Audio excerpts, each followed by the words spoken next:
Hello everyone, welcome back to GGN. This is part 2 for this news report today for Friday, July 5th, 2013.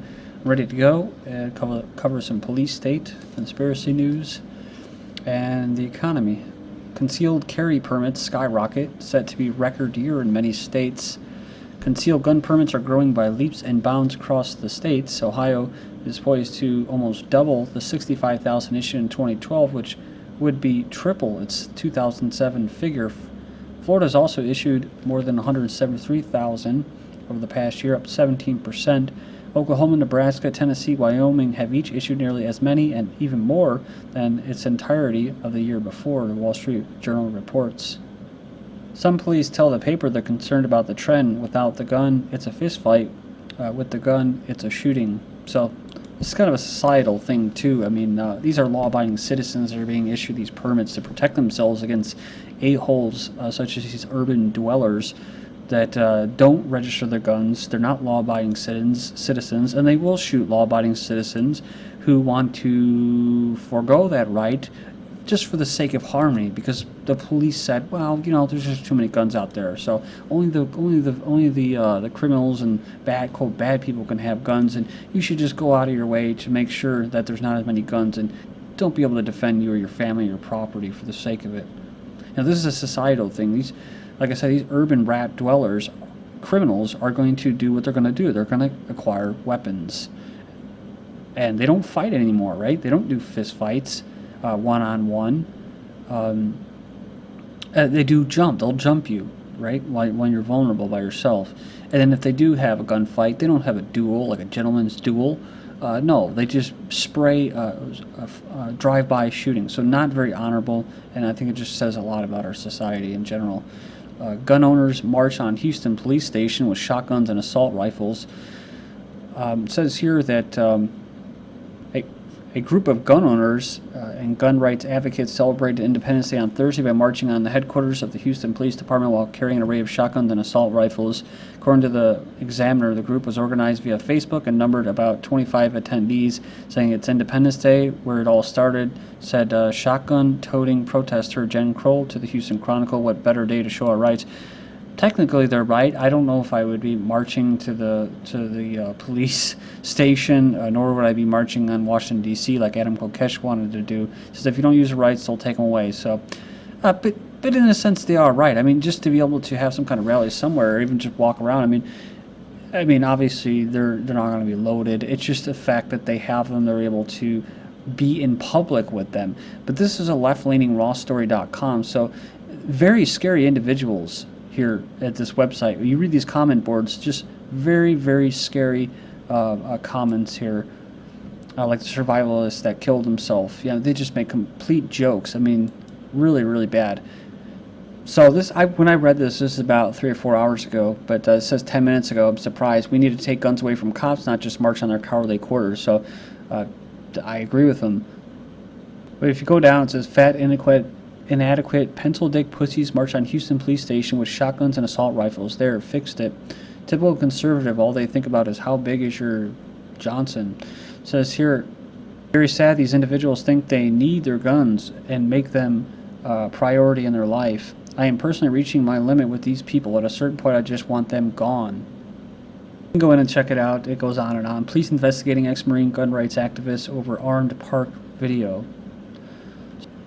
U.S. Park Police in Washington, D.C. police are investigating a video posted by gun rights activist Adam Kokesh, in which the former U.S. Marine and Iraq veteran seen loading shells into a pump-action shotgun and promising a final American revolution by next Independence Day. So, the clip called Open Carry March on D.C. a Success showed Kokesh standing in a black Goodfellas-style jacket and no tie in what appears to be Washington, D.C.'s Freedom Plaza, where carrying a loaded firearm is illegal. So, saying will not be silent. So, again, talking about the revolution, Paul Revere, I think that these certain types of, some people call it Stratfor agents, but CIA agents, Zionist agents, some people say that he's Jewish, some people say that he's a Zionist agent, CIA agent, who knows, you know what I mean? Maybe he's legitimate, maybe he thinks that this is what it takes, but I just think these tactics aren't going to really work. They actually work against you. So there you go, I'll post the links in there. Police in California received death threats after killing the man's dog. So the police officers caught on tape last week fatally shooting a dog in the front of a crowd of people are now facing criticism and even death threats from animal lovers all across the nation. It says here that basically the guy left the windows open in his car and the dog went out, and it approached the officers while barking. One policeman shot the dog 4 times, causing the writhing animal to slowly bleed to death on the street. So the police kind of give a half-ass response to it. These aren't just threats of ill will. It says these are absolute threats to life. It says that they issued a statement Wednesday apologizing for the fatal shooting of the dog. It says, unfortunately, in the midst of the social media response, fallacies are being perpetuated and outright criminal threats are being made in the public forum of various websites. Department employees have been misidentified as the officer who shot. So it led to criminal threats of harm directed not only at city employees, but similarly named public citizens who just happen to live and work in their surrounding region. So... moving on here, we have Oklahoma man hog-ties burglar up for the police.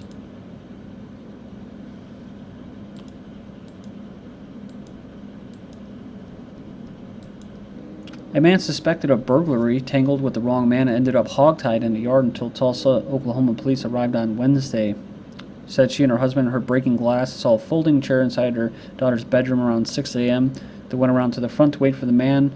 Says then it was when he bum rushed the Cole and tied his hands and feet behind his back. So I guess the wife was 9 months pregnant, fawned over her husband, saying he's like a superhero. So, and I agree with the comments saying that I would have just shot the guy, but you know, not everybody's physically able to do something like that, to physically take down a perpetrator like that. But if you can, I guess go for it. ShotSpotter cracking down on deadly 4th of July celebrations with audio tech. So. Like an urban legend, but every year people are killed by stray bullets falling from the sky, usually from celebration shots fired into the air on New Year's or the 4th of July. So states are trying to toughen the penalties for such antics. Again, this is like, you know, you win a war, a revolution or something, you fire shots, and you look at the videos in Middle East, like in Libya or whatever, or even in Syria, they're fired shots in the sky. I'm not saying it's not all that bright, but it's because they're free. When you see things like that, it's a sign that they're more free than us. So we're touting freedom on Independence Day, celebrating how free we are, and yet, again, just another way of telling you that you can't. You know, that's one thing, like I said, fireworks are a nice pressure release to avoid revolutions, but at the same time, at least we're free enough to at least have them. In Chicago, they're banned. ShotSpotter works by deploying an array of listening devices around the city. As loud noises are recorded, analyzed, and triangulated by a computer with help from humans. Police can then quickly respond, continuing to get updates on any additional shots from a graphical interface in their patrol cars. Then you had this neighborhood locked down after shots fired.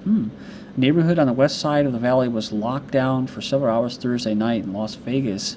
Said that someone was firing gunshots in the air Thursday night.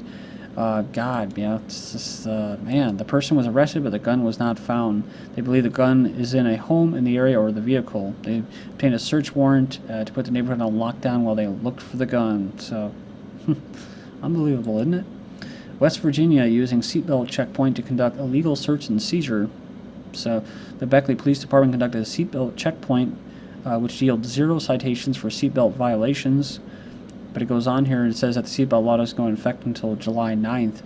The officers did, however, manage to find cause to bring the Canine Corps and conduct a few illegal searches.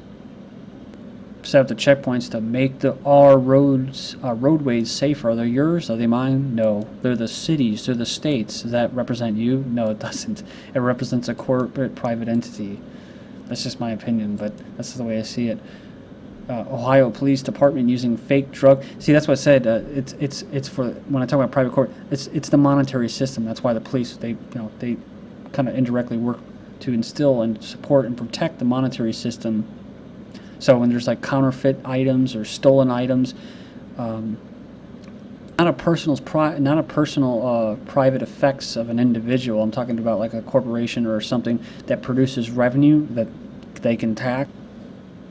Ohio Police Department using fake drug checkpoints to identify suspicious drivers. So it says here that police in the Cleveland suburb Mayfield Heights know that they're not allowed to use checkpoints to search drivers in their cars for drugs, so they're trying the next best thing, fake drug checkpoints.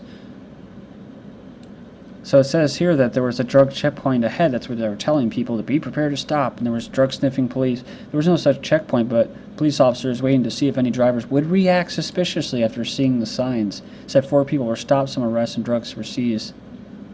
I don't think it accomplishes any public safety goals. I don't think it's good to mislead the population for any reason if you're a government agency. So along with all these security checkpoints and shots fired and stuff, and so much security around these events, they just made it so that people they're so apathetic about it. They don't even care. It's just, what's the point of going out there and getting harassed by the police state and saying how free we are, chanting it. Chicago, fireworks for the 4th, 5 shot dead, 27 wounded, 3 days to go in the gun-free paradise. This is a typical start to a weekend in Chi-Town, where guns are banned unless you are a Chicago alderman named Mel. So far, the banging weekend has produced at least 5 shot dead and 27 wounded. How military counterinsurgency software is being adapted to tackle gang violence in mainland USA. From the 3rd of July, analysts believe that insurgents in Afghanistan form similar networks to street gangs in the United States, so the software for analyzing these networks abroad ought to work just as well at home, say military researchers. See? Everything else, that's what they're doing. They're testing. They're just testing everything, right?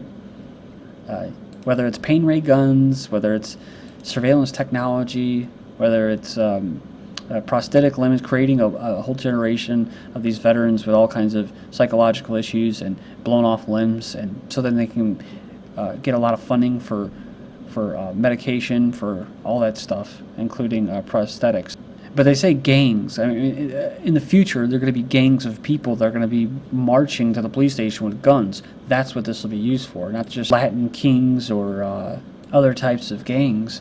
You have former cop warrants of race riots. This is what we already covered it before, but a former Chicago police officer warned that should George Zimmerman be acquitted for murdering Trayvon Martin, race riots could spark with the quickness. If you live in a large city, be prepared to evacuate or put up a fight to win. You'll need firearms, fire suppression equipment, along with lots of food and water. Well, don't worry, the cops are going to be there to protect you, right?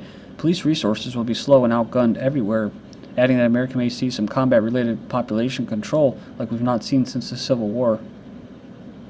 And then also you have what? White folks ready to riot, says Pastor James David Manning. So pretty interesting. But he basically says that that they've had enough. So, and that it's not just it's not going to just happen, but it's going to be huge. He says it's going to make the LA riots look like nothing. I don't know. We'll see if we get enough brainwashed white people to actually riot. I don't see that happening. Paula Deen blames the Jews for firing. I did not see this. Celebrity chef Paula Deen from June 28th, embroiled in controversy this week over allegations of racism, added 2 cups of gasoline to the fire this morning when she blamed her troubles on the Jewish people. So she said that Jew executives deliberately abandoned her in the wake of the controversy, which stemmed from a discrimination lawsuit filed by a former employee against her company. She said, I hosted one of those Food Network's most popular shows. We had great ratings, great everything. Fans loved me, but as soon as the N-word thing came up, the greedy Jew executives at the Food Network dropped me faster than a baked potato on a summer day. A shocked Garber responded, I'm sorry, but did you just say greedy Jew executives? Yes, I did, Dave, Dean responded. I made those Jews all this money, and they still stabbed me in the back. As soon as it looked like their profits would be affected, they told me I was no longer needed. That's Jew loyalty for you. U.S. reports strong job growth in June. 2 prior months, so hiring just broke out to a new higher level than expected. So, isn't that great? Celebrate, everybody. Obamacare strikes, part-time jobs surge to all-time high. Full-time jobs plunged by 240,000. That's why I was calling it what? It's the unemployment care bill. It's going to make unemployment seem to be going down. Number of involuntary part-time workers jumps 332,000 in June, working part-time because their hours have been cut or because they were unable to find a full-time job. 1/3 of British children consider suicide by age of 16, so they either, I could say, we are at risk of failing a generation of young people. Well, my parents, my grandparents, they all failed me, so that's the way I see it. Going along to get along. It's a pretty bleak future. But they blame it on what? Mental health problems. So not getting a drug dog. Farm Bill cuts SNAP for poor and expands subsidies to wealthy agribusinesses. Monsanto, Syngenta, and DuPont, Bill Gates' major sponsors of World Food Prize. That's right. Monsanto and Syngenta are major sponsors of the World Food Prize, which they were awarded, so awarded themselves a prize. Unapproved GMO rice trials have contaminated the world's rice supply, along with bees dying by the millions in Canada. A memorial honored 50,000 bumblebees that died in the Oregon parking lot. Hundreds of animals, fish, and birds from Florida Natural Lagoon are dead. This is GGN. Thank you.